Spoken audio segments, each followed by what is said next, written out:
Дами и господа, почитувани присутни, професори, новинари, интелектуалци, промоцијата на една книга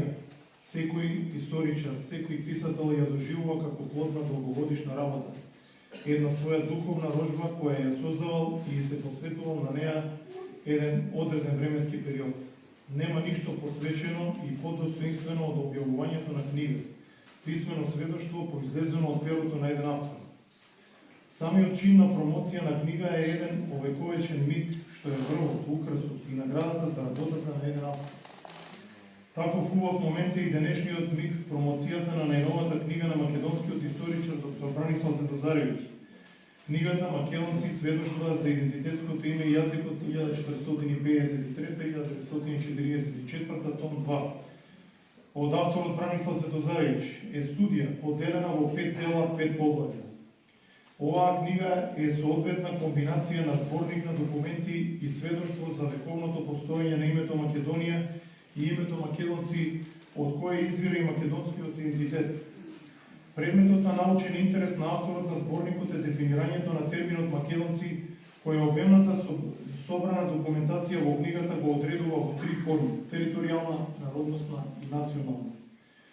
Во делот од книгата на доктор Бранислав Светозаревиќ, кој се однесува на сведоштвата за примена на македонскиот јазик во Македонија под туѓинска власт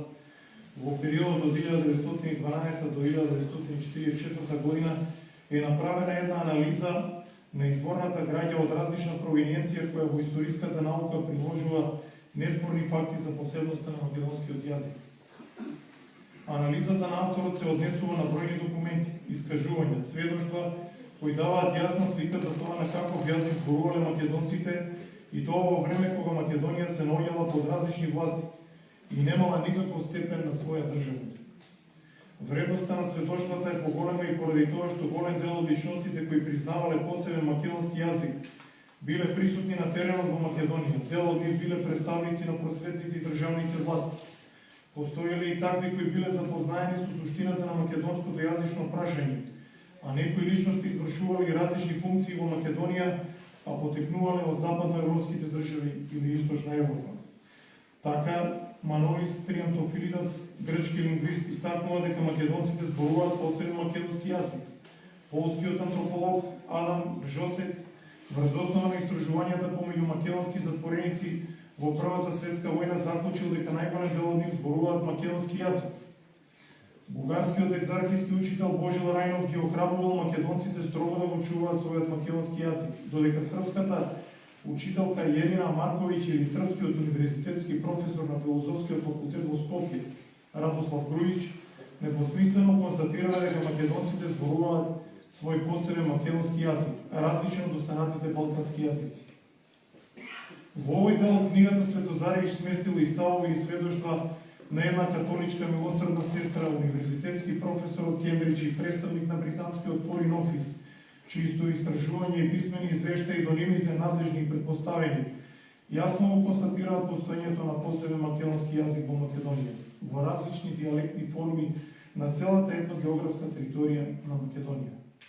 Во еден дел од текстот, подкрепен исто така со бројни фусноти, авторот ги прикажува и ставовите на познатиот македонски револуционер Ангел Динев, како и текстовите од документи на македонската организација ВМРО Обединета, ставовите на македонскиот револуционер и комунист Методија Шаторов Шарло и анализата на главниот штаб на НОФ и ПОМ кои се занимаваат со македонското јазично прашање, како еден од главните столбови на македонскиот национален идентитет. И во Соединетите Американски држави, Канада и Австралија во временскиот период од крајот на 19 век до крајот на Втората светска војна во секојдневна употреба бил македонскиот народен јазик, што го зборувале македонските иселеници во овие делови во светот. Светозаревиќ околу ова прашање во овој дел на книгата му прикажува на читателот факсимили од оригинални документи и сечоци од весници кои известуваат дека во наведените држави постојат луѓе кои се декларираат дека се македонци и зборуваат на посебен македонски јазик. Со ова завршува третиот дел од обемната студија на Бранислав Светозаревиќ. Четвртиот дел од студијата е посветен на изворите кои во суштина се потврда за присуството на македонскиот национален идентитет во настапите, интервјуата, писмата, извештаите на политичари, интелектуалци, организации, партии, вестници, кои се занимавале со проучувањето на Македонија и македонското прашање во сите негови форми. Јас ќе се задржам на изворната граѓа од книгата во временската рамка од 1913 до 1944 година.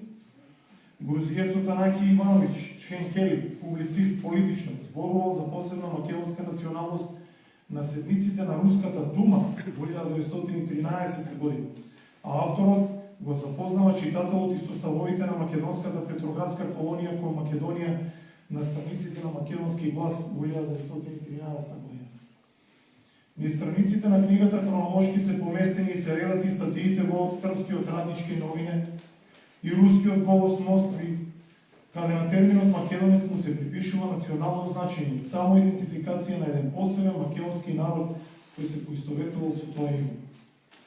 Во овој прв дел од четвртата глава на студијата Светозаревич се задржал и на објавувањето на делови од сведоштва, документи во писмена форма на поединци, политичари, група професори од странски универзитети,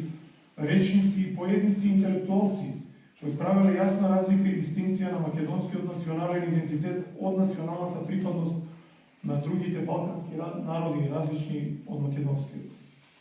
Текстот во оваа глава авторот го подкрепува и со фусноти, каде се гледаат цитираните документи, како и со факсимили од вестници, посебно насновни страници, каде се чита употребата на терминот македонци и Македонија.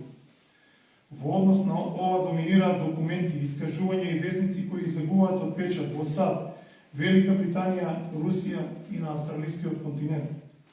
За да биде појасно и почитливо она што е напишено, авторот Светозаревич во главната композиција на текстот го потемнува терминот македонци и македонец,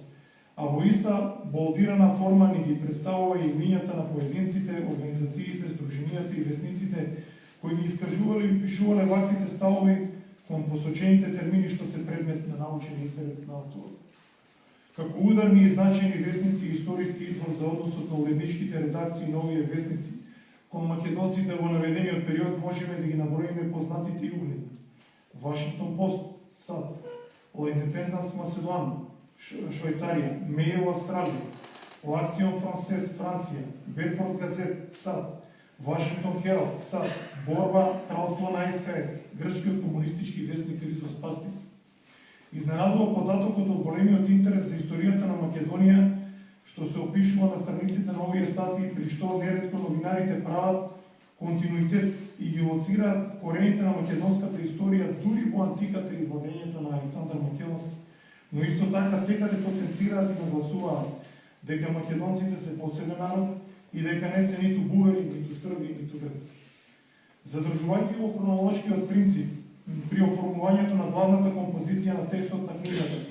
доктор Бранислав Светозаревич многу внимателно и детално ги пренесува и ставовите на различни македонски организации, револуционери, идејци од сите идени теченија во македонското револуционерно движење и каков е нивниот однос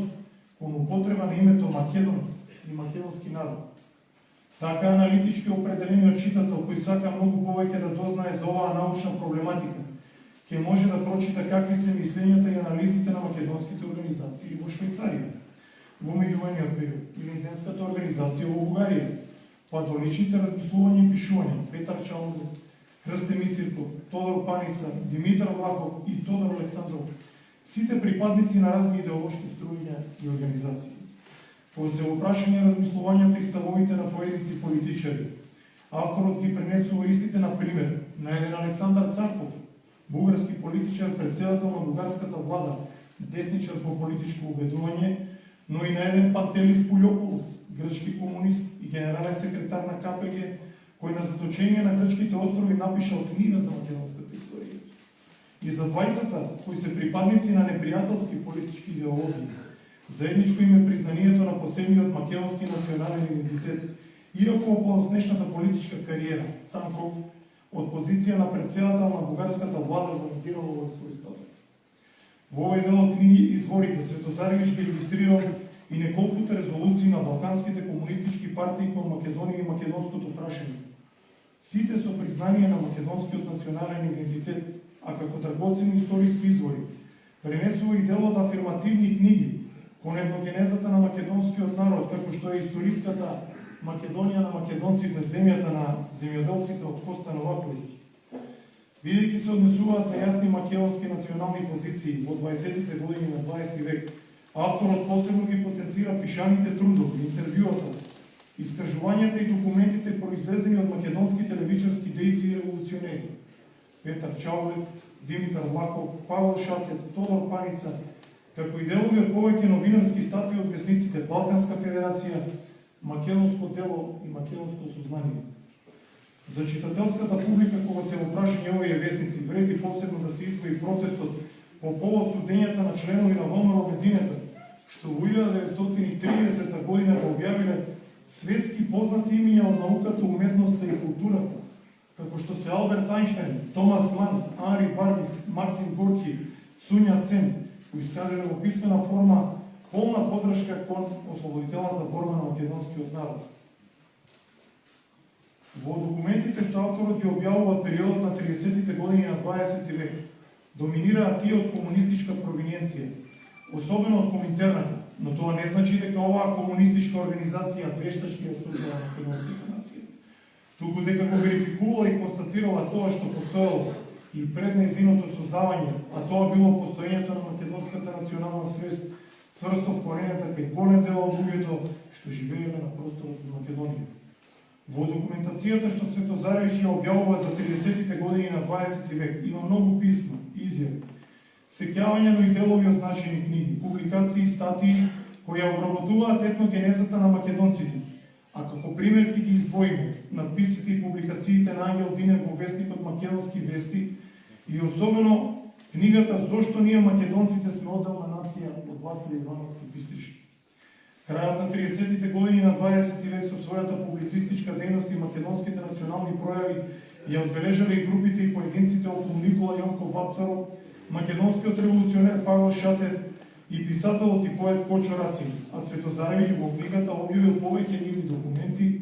статии и дискусии на темата македонци, македонски јазик и Македонија. Во делот од изворите, што се однесуваат на Втората светска војна во Македонија 41-44 година, Бранислав Светозаревич во оваа студија објавил десетици декларации, повици, објави, резолуции, манифести и изјави кои воглавном се поврзани со борбата на македонскиот народ против фашизмот и напорите за создавање на македонска држава. Документацијата произлегува од војни тела, комунистичките партии на балканските држави, од македонските воено-политички организации, дури од редовите на михиловистичката ВМРО, како и од германските окупацијски институции во Македонија, но заедничката константа за целата обемна документација бил дека македонците и македонскиот народ се историска реалност на која мора да се смета по крајот на борбените действија од Втората светска војна. Петиот, последен дел од книгата, авторот Светозаревич го посветил на уште значаен сегмент од изворната документација, при што објавил голем број на етногеографски карти од крајот на 19 век до 1940 година, каде авторите на истите, германци, австрици, унгарци, англичани, французи, американци, грци, бугари и срби со мали модификации, особено кај балканските карти, го означуваат македонскиот народ како посебен, со точно определување на место живењето на територијата на Македонија. Почитување. Книгата Македонци сведоштва за идентитетското име и јазикот 1453-1944 том 2 од Бранислав Светозаревич представува една сложена, обемна и аналитичка студија, која пред себе си има поставено како задача и цел целосно да го расветли овој дел од македонската историја кој представува темел на македонската самобитност и држава.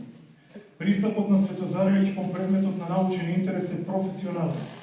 со големо познавање на македонската историја, со опфаќање на еден временски период од околу 6 века, што бара огромни напори и денодетна работа. Колегата доктор Бранислав Светозаревич има сите особини и квалитет на еден сериозен истражувач и историчар, кој што не само од денешната книга, туку и претходно со неговата научна работа, се докажа како еден од најдобрите македонски историчари до денешно време. Кај Светозаревич има и една друга карактеристика – тимската работа, која за жал во последно време ја нема во рамките на нашата професија. Колегата Светозаревиќ како главен носител на денешниот проект во студијата што ја имате пред вас, успел да поврзи помеѓу себе цел еден тим на истражувачи, голем дел од нив ентузијасти, што секако е за поздрав и целата јавност. Лично како еден од рецензентите на книгата можам да го искажам своето задоволство што денеска промовираме оваа значајна публикација пред македонската јавност со надеж дека како и со првото издание ќе ги пробие границите на Македонија и ќе дојде на полиците на бројни љубители на македонската историја ширум Европа и светот. Оваа обемна студија во авторство на доктор Бранислав Светозаревиќ треба да биде четлива за секој македонски историчар, но и македонец кој сака да чита и да знае македонска историја. Хронолошкиот пристап на авторот нуди можност за лесно читање, прегледност на настаните и личностите и навраќање или читање на една одредена статија, дел од документ или изјава, дури по неколку пати. Сосема на крајот уште еднаш сакам да му честитам на доктор Бранислав Светозаревиќ за денешното издание на книгата, да му посакам добро здравје на него и неговото семејство и да му посакам уште многу книги и изданија во неговата кариера пред престои. Благодарам на вниманието.